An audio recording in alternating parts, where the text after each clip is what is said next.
We have some wild news to discuss today as Adrian Woj has spoken out about a potential Jimmy Butler trade away from Miami. So we'll break that down in this episode of Heat Digest, as well as details have been revealed about the Heat's team-only meeting before yesterday's win. So stay tuned for all that in this episode. But before we do, a quick reminder, hit the subscribe button. We notice about 97% of you who are watching right now aren't subscribed. So if you aren't already, scroll down. We are very close to 1,000 subscribers. That's a huge goal we've been working towards. So if you aren't subscribed, make sure to hit that button as we produce daily Heat content. Now, Houston, finally, the Heat got a win yesterday. Jimmy Butler was amazing, and now he's in trade talks again. Obviously, the reports have come out. We don't know if the Heat are actually going to trade Jimmy Butler. I would highly doubt it, but it's a fun thing to speculate. And Adrian Woj on Threads, which is like Instagram's Twitter, someone basically messaged him or tweeted at him about a potential trade. Now, here's the trade. It is very blurry, but I'll read out the players for you. It's D'Angelo Russell, Rui Hachimura, Gabe Vincent, Cam Reddish for Jimmy Butler. And before I get into what Woj had to say about this, I just want to get your thoughts on this whole situation. He didn't even include picks in this. I don't think you can in this machine, but even if you throw in 1 or 2 or 3 first-round picks, we should just address this now. What are your thoughts on this ridiculous trade and even the notion that the Miami Heat would consider trading Jimmy Butler, let alone to the Los Angeles Lakers? Yeah, thanks to Kendrick Perkins for this crazy idea that's been going around as of late because he went on NBA Today yesterday and he talked about this and it was just crazy then and it's crazy now. There's no way it'll happen. The trade generator picture that you just brought up is just craziness. Yeah. Going to LA would even be just the craziest idea out of any available option, I guess you could say. I think on the odds that came out, the Lakers weren't even listed, but Jimmy Butler isn't going anywhere. There's no way. It just can't happen. Yeah, I think the Knicks were listed as the favorites. And when you're looking at it, and we'll just do the exercise for fun here. When you're looking at it from a value perspective, you're getting Russell, which is, you're getting a bunch of guys who are really, Gabe Vincent was okay before this year. Now he's you're getting 4 players that will have no impact on the Heat going forward. And then even if you get a bunch of picks, like the Heat are trying to win now. And I understand that, I guess Kendrick Perkins wanted to stir it up. His job is to get clicks. And obviously the Heat have been playing really, really disastrously bad as of late. Obviously, they got the win yesterday. So that's why all these conversations are happening. They're saying the Heat need to build around Tyler Hero, around Jaime Jaquez Jr.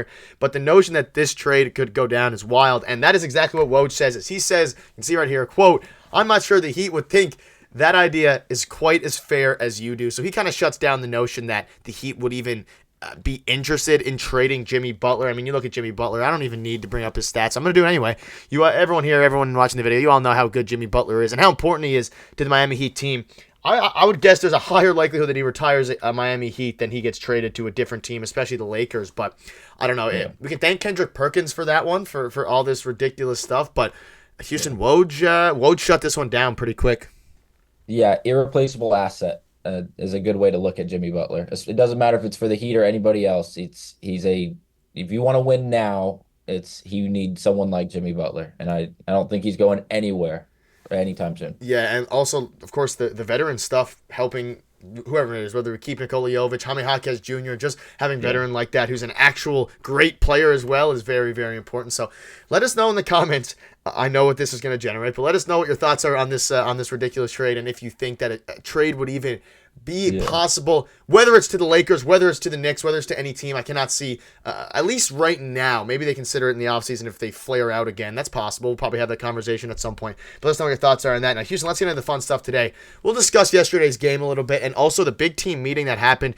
Something finally actually changed for the Miami Heat. They played good basketball. They swung the ball around. I'll get into that in a second. But the truth was some details were revealed, and this is what came out. Basically, the Heat had a team meeting on Tuesday where I'm told Jimmy Butler and Bam Adebayo, they're 2 leaders. They spoke up big time, and Jimmy was powerful in that meeting, and his actions backed it up. And before I get into the box score, this is great to hear. Obviously, your 2 leaders, specifically Jimmy Butler, we just discussed how much of a leader he is in the locker room. I can't imagine how upset Jimmy's been with how the season's been going. Obviously, the team's really close. They're close-knit, even through the big losing streak.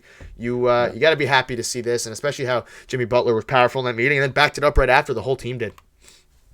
Yeah, Jimmy Butler, we needed him to step up on the court, really, but off the court, it seems like it's going to go even farther as now the whole team is playing with a little bit more energy, a little bit of edge. And Jimmy Butler led the way off the court and on the court later that night as he dominated last night against the Sacramento Kings from start to finish. And he didn't just start and then flame out early. He played the entire game. It seems like he was in every time the announcer said anything. It was Jimmy Butler did that. Jimmy Butler did this. It was good basketball.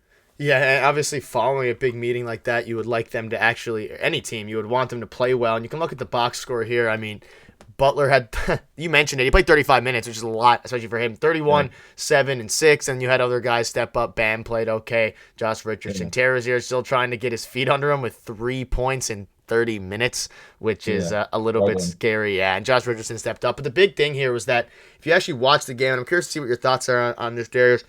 I mean, obviously Eric Spoelstra, he hasn't really been under any fire too much because it's Eric Spoelstra who just signed a contract. Not his fault the team is playing bad, but they were swinging the ball like crazy yesterday. They assisted, I don't know the exact number, but they assisted on some crazy number of shots. And I think Eric Spoelstra came out and basically was saying that a part of the team meeting, obviously aside from the actual players part, Spoelstra's emphasized swinging the ball, actually passing the ball, not doing as much ISO, and just playing team basketball like they were doing at the start of the season, like they did during the championship run, all this stuff.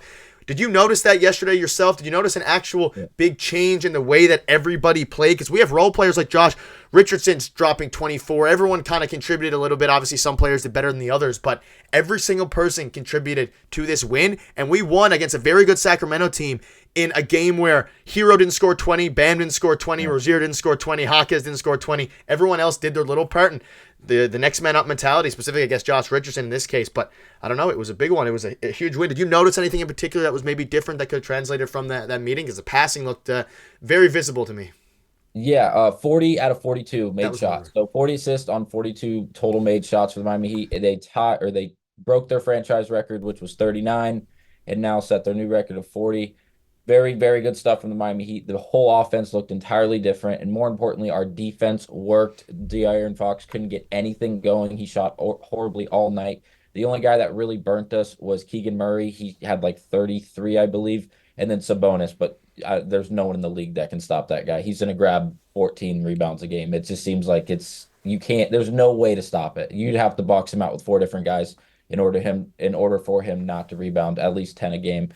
But the Miami Heat, Jimmy Butler dominated really on offense when they were in the half court offense. The ball was in his hands a lot. He was not just scoring, but he was facilitating, which was great to see.